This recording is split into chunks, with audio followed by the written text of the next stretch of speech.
Hello, and welcome to The Update, where Grants Pass stays informed, engaged, and moving forward together. I'm Aaron Kubik, your city manager. To start off today's episode, we're doing a quick recap of this week's city council meeting, and I'm joined today by Councilor Joel King. Thanks for being here, Joel. Oh, it's a privilege. Thank you for putting together this media. Yeah, this is it's fun. it's a great way to communicate to our publics and be open and honest and professional. Yeah, I love doing it. I love being able to sit down with council members and talk about things and get the information out there and highlight some cool activities that are occurring in the city. That's great. Yeah. That's great. Thank you. Yeah. So I know we had a meeting last night, and there was a few things on the agenda. It was actually a lighter agenda. When you look at the actual public hearings and the council actions, there was very few things, but it actually went until like 9:45. It was a long meeting. Well, we explored a lot of subjects in depth. We did. And that's not bad. And there was not a agreement on the council, and that's not bad. But it's good that we took the time to think and to explore and state our opinions and then eventually make decisions. They said democracy is messy, and sometimes it takes a long time to make a decision, but usually the decisions are a little better than a autocracy. I would agree. Yes. You know, we started off the meeting yesterday with, of course, our invocation and flag salute and et cetera, Pledge of Allegiance. And then we also had a special recognition of a community member that we started the meeting out with. Yeah. Arden McConnell is a special person. She cares a lot about the community. She participates. She's very astute, mentally sharp, has long-time roots in Grants Pass, has long-time roots in politics when it goes back to California. Yeah. And she worked for the governor of California. Yeah, she did, and as a liaison with the legislature. And she did a great job.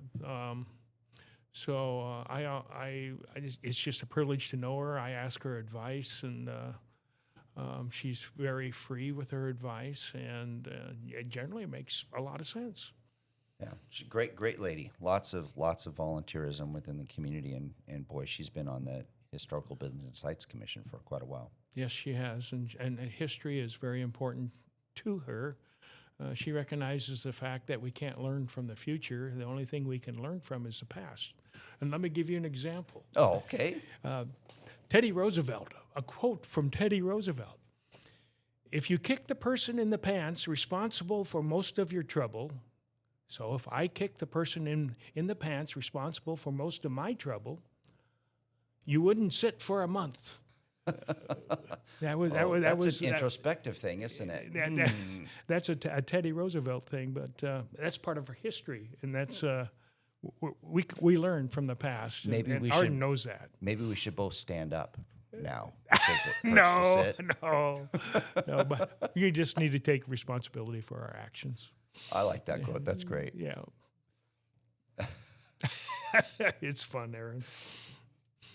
There's other quotes Teddy has I'll bring up in the future. I'd love to hear him. That'd be super. Okay. Yeah, maybe I'll use that one in the city manager's weekly report sometime too, because we usually do some kind of quote also in those. Okay. Yeah. Okay. So what else happened last night at our meeting? Well, there were several things. There was a dispute resolution process with the franchise agreement between the City of Grants Pass and Republic Services. And that's really what took a lot of time. It was thoroughly explored by the council and the two parties that were in dispute. And we'll see how that turns out. If you're interested in how that went, just tune into the meeting on YouTube. So we had a individual in the public that was wanting to resolve a complaint between Republic Services and themselves with regards to the solid waste franchise agreement between the City of Grants Pass and Republic Services. That's correct. Yeah. That's correct. Okay. And so that did take quite a while, and council really did hear quite a bit from both sides. They explored it very thoroughly, which Yeah. is not bad. That's good. And what was the end result then of last night? Because we didn't actually resolve the complaint at last night's meeting. Well, I think this is my personal opinion, but I also think it reflects perhaps the majority of the council. Both parties are valuable members of our community. They both contribute, and either way we rule, we're going to harm one party or the other. We need to be consistent with what the franchise agreement is. It was silent on some issues that maybe it should not have been. And so we asked them to get together and see if they could resolve it into a more of a win-win situation than a win-lose situation. They may be past that. Yeah. In which case we'll be forced to make a choice on where that agreement and franchise agreement is silent. How do you interpret that? And then either party, probably the party that feels like they lost, can take it to arbitration. Yeah. Which is their right. Yeah. So it's not a bad process. It's a good process. Yeah. So I think that's going to be the next time we're going to hear that item for our listeners that are interested in that is going to be at our March 4th council meeting. Correct. Yeah. Correct. Thank you, Aaron. Yeah. Other things that went on, we're appointing 4 members to the budget committee. We had 4 people that responded to the request for applicants. So last night we were going to interview them. One didn't show up. There was a motion to keep open the process for, I think another week, Yes. if I remember that correctly. And I think that was an attempt to broaden the representation, depending on your viewpoint, which isn't bad either. The one thing that was in the negative was there were people that responded in a timely manner. We only had 3 people show up last night for those appointments, and there's 4 positions. So a week probably is not going to hurt anybody, and then we'll make decisions and move forward with the budget committee. Yeah. So we're moving those interviews with any new candidates we might get within this next week to the February 18th meeting, where you'll be interviewing the rest of those individuals and then hopefully appointing 4 new budget committee members. Right, and that's a good process. That budget committee is a good process. Another topic that we did was the development code for lots and creation of lots regarding property line vacations, where you can dissolve a property line if you own both pieces of property by applying to the city. We have not denied, the council has not denied any of those since I've been on the council. And it was an expensive process and a time-consuming process. And so the proposal last night was to make that a staff decision. Yeah. And then if somebody disagrees with what the staff decides in terms of a property line vote, removing the property line. Yes.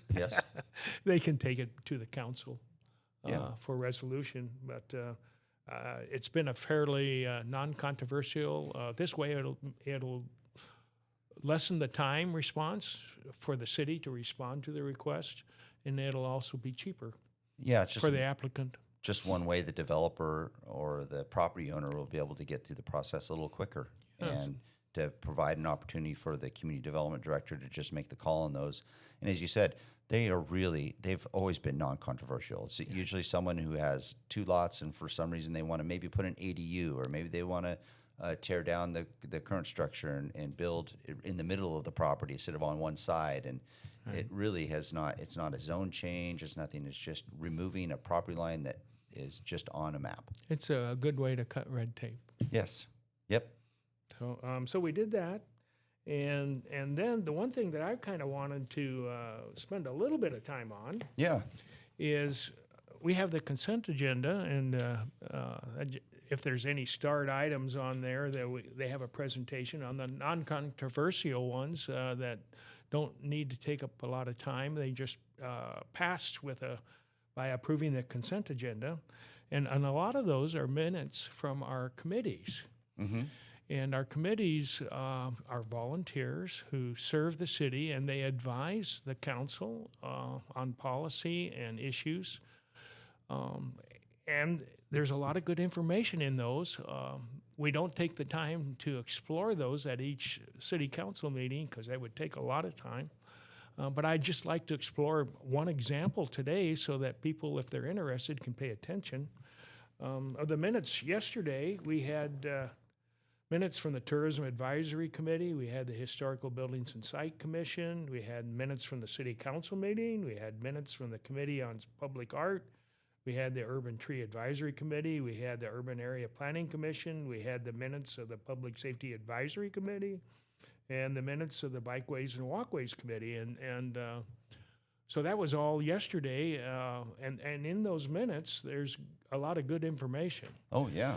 And so I just want to have people be aware of that and what these volunteers are recommending. Let me give you an action or an example.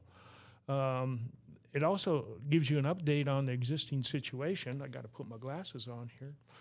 But the Public Safety Advisory Committee, one of the things they documented was the accomplishments of the staff to adopt the desired strategic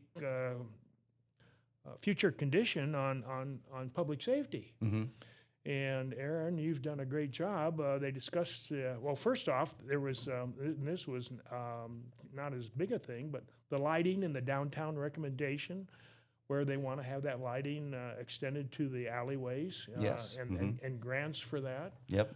Which is a good idea. And then there were several new things that happened. Captain Lee from the police department has partnered with Walmart, and they have now Shop with a Cop. So if you looked in the police reports, there's been several people that were shopping that had some difficulty with people that didn't have their best interests at mind, especially at Walmart. And now you can shop with a cop. Another thing was they have CASA to pick up toys. The community has donated to local drop-off operations. And Santa and Mrs. Claus helped. They delivered them. There was a couple promotions they talked about. But this was the thing that struck me. There was one lieutenant that left last month for a promotion in California, which we congratulate them. Oh, yeah. But we have 6 officers in background, new officers. We've lost 2 in the process, so we got only 4 now, but that's 4 new police officers.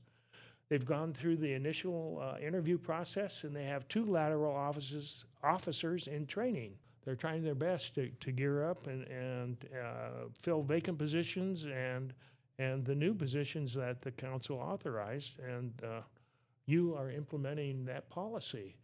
We definitely are. We're doing interviews actually today for police officer. Yeah, which, so I just wanted people to know that that type of information is readily available through these minutes, and you may not otherwise know that, but it's good information on what's going on. Yeah, I think we do a really good job within the organization of making sure that we're following council's policies, and we try to get those done as soon as possible. And, you know, we were very excited when council provided an opportunity for us to get 6 new firefighters and 6 new police officers. And it does take time to put those people in the positions, and we're doing our best to fill those spots. Right. But we are filled from a fire perspective. I think the majority of them are starting like February 23rd. So they're doing their own academy program and training at the fire department at that time. And then police, we still have a few positions open that we're recruiting for, and the laterals are always helpful. And then sometimes we'll get some new officers in, and they'll need to go to the police academy also. You know, the other thing that I have to strongly support is what the city has done with strategic planning. Strategic planning versus tactical planning. Strategic planning is, well, what do you want the city to look like in 5 years or 10 years? Tactical strategy is, what steps do we need to take to get there? Yes. So the tactical strategy for public safety is hiring more officers or more firefighters. The public safety is that we have a safe, vibrant, and healthy neighborhood and communities. We had a city council strategic planning session, and we came up with 5 future scenarios, desired conditions for public safety, fiscal stability, economic growth, housing and the unsheltered, homelessness, and infrastructure. So we defined what that future would look like, and then we've also outlined some tactical steps to reach those that will guide what the city council looks at over the next year. Yes. And that's a very powerful tool that you've guided through us, and you've done very well for the last 10 years. That makes us concentrate on what's important. Yeah. What's important not only for the city, but for the citizens. Perhaps the most important, what's important for the citizens. So those 5 strategic goal areas are, I'll repeat them: public safety, fiscal stability, economic growth, housing and homelessness, and infrastructure, which things like roads and water. Water's a big one. Electricity, garbage, like Republic Services that we talked about last night. So that's what's upcoming, and it's exciting. It's going to make things even better if we do our job. Yeah, and I appreciate you mentioning that. The strategic plan is a lot of work on council's part and the community, getting that input from the advisory committees, the community, and then council to come together and really, what are your visions and goals for the future? And then that tactical plan, which you mentioned, a lot of that is filled in by staff, and that's a great opportunity for people to learn about what we're doing and how we're accomplishing things. That's posted on our web under strategic planning. Our latest one is our 4th quarter report. That's pretty much all inclusive on all the activities we've done and accomplished. And it's great to be able to see all the things that we're working on. And so the public can go there and take a look at that at any time. I've had people say, hey, so what are you doing on this? And I'll pull out the quarterly report and I'll say, we'll take a look at these activities we've done. And so it is very clear on where we're utilizing our resources to accomplish council goals. You know, I can only remember 5 to 7 things at once. And I got 5 down now, maybe 6. And so I'm thinking, well, what else do we need to talk about? There's some ongoing things. One of them was the proposed shelter down by Bimart. Yes. They had a meeting, I guess, called with the steering committee, for lack of a better word, in terms of public involvement with the neighborhood and how that's going to happen. Mm-hmm.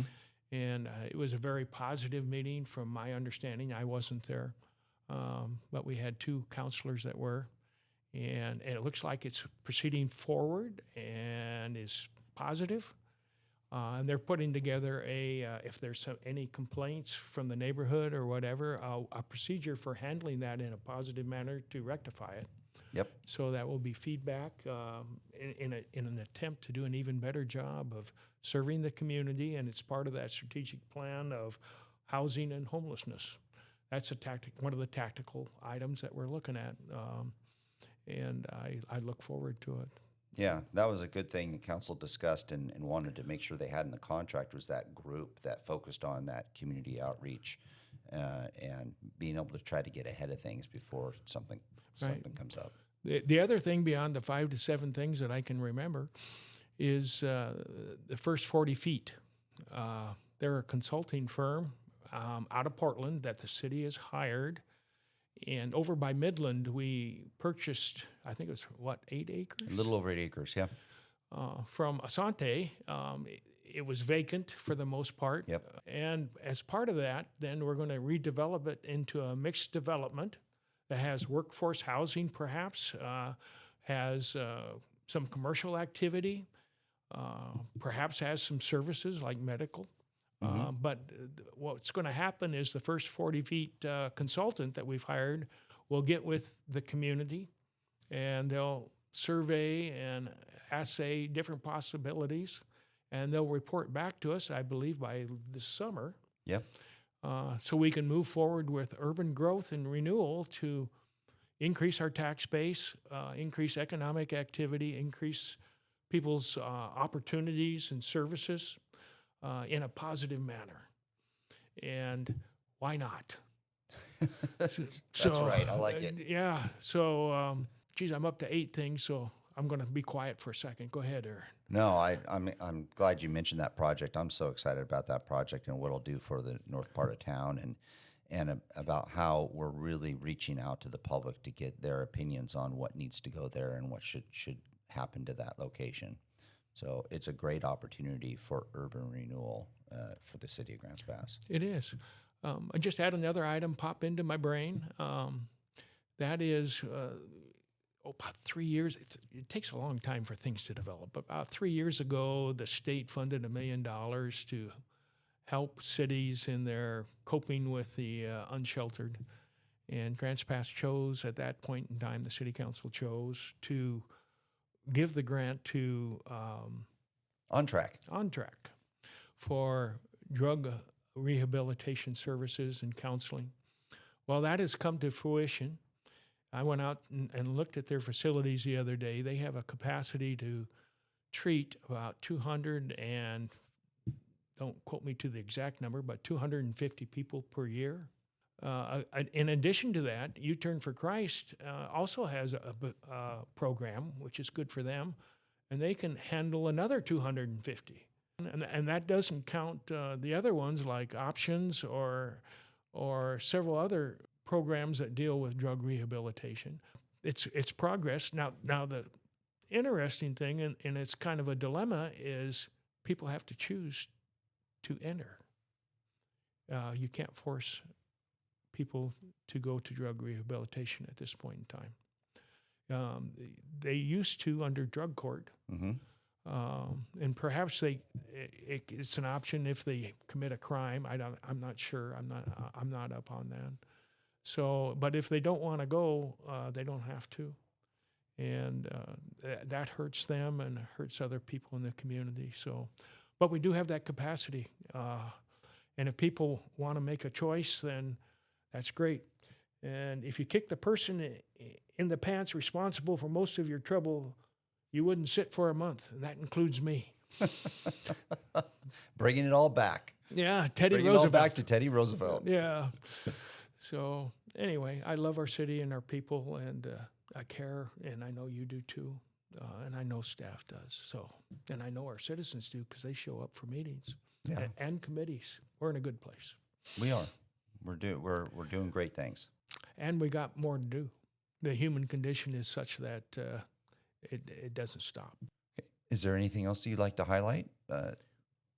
No, I've gone beyond my 5 to 7 items, and people that are listening probably can only remember 5 to 7 too. That's generally what they tell me is the capacity of the human brain, especially with our listening skills, with my listening skills. So, if what I would encourage people, if they have any questions or feedback or whatever, send an email. Our phone numbers are on the city website for all the counselors, staff. I'm sure Aaron would welcome feedback as well, and it's really healthy. Oh, most definitely. We're at our best when we hear from our constituents in the community. So definitely reach out to us. There's multiple ways you can do that. Of course, there's the business meetings where you can provide public comment. You have 2 minutes. There's, as Councilor King mentioned, our emails and phone numbers. Our general line phone number, which you can reach out to us, is 450-6000. And then online, we have a mayor council email. My email is also on there. So if you have questions about the city operations, feel free to give me a call or reach out to me. I'd love to chat along with any of our department directors and staff. And then the same thing goes for council. If you've got policy decisions or questions you have, there is that mayor council email, and they'd love to hear from you also. As we move forward, workforce housing will be a big issue. Completion of the shelter for the unhoused will need to occur and it needs to be monitored. Our economic development with first 40 feet needs to be monitored and make sure that it's comes to fruition. And that's just a few examples, but one of the ways, if you want to get involved and be effective in your city, and this is your city, not the staff city, not the council city, it's your city. Feel free. I mean, you can volunteer and be on one of the committees. Next election, you can run for council, whatever. You can come to council meetings and give your 2 cents. And most of all, take responsibility for your own actions and have them be a positive force for all of us. That was great. Thank you, Councilor King. Thank you for attending today and providing an opportunity for the public to get an update on the recent council meeting and council highlights. Yeah, great technology. Old chickens can do new things. Okay. Thank you. Thank you. You can find this episode and future ones on the city's website and on Spotify and Apple Podcasts. We plan to release new episodes twice a month following council meetings. I'm Aaron Kubik. Thank you for being part of the Grants Pass community and listening to The Update, where Grants Pass stays informed, engaged, and moving forward together.